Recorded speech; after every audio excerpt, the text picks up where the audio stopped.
Bwana yujua kwa maana amenipaka mafuta. Kukaa juu ya Kristo ndiyo kupakwa mafuta kwenye. Sasa mtu anayetubu dhambi kwa kumaanisha kuziacha, anajaa, anapokea Roho Mtakatifu sekunde hiyo hiyo, na anakuwa amepewa full tank sekunde hiyo hiyo. Sasa kama mwanadamu alivyo, kama yalivyo magari, gari linapoenda kununuliwa linakuwa na mafuta tayari.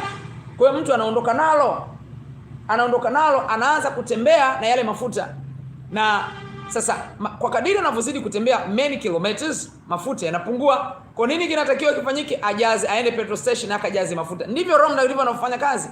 Unapotubu dhambi kwa kumaanisha kuziacha, Roho Mtakatifu sekunde hiyo hiyo anakaa ndani mwako, na anakuwa kwa nguvu isiyokuwa ya kawaida. Na kwa kadiri katika sekunde hiyo sasa uliotubu dhambi, utaona una nguvu kubwa sana ya kushinda dhambi. Unajiona kabisa nina nguvu kubwa ya kushinda dhambi.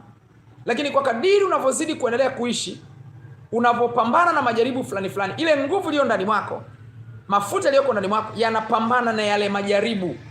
Na yanapopambana, unapoona umekutana mwanamke kahaba kakaa uchi na hujavutwa, nguvu ya Mungu ndani mwako ndio imepambana na lile jaribu, na hatimaye hujavutiwa, hujapata tamaa ya kuvutwa na huyo mtu. Na kwa sababu hujapata tamaa, maana yake nguvu ya Roho Mtakatifu aliyoko ndani ndio amepambana. Na kwa sababu amepambana, mafuta yanapungua. Ukikutana jaribu jingine akipambana, mafuta yanapungua.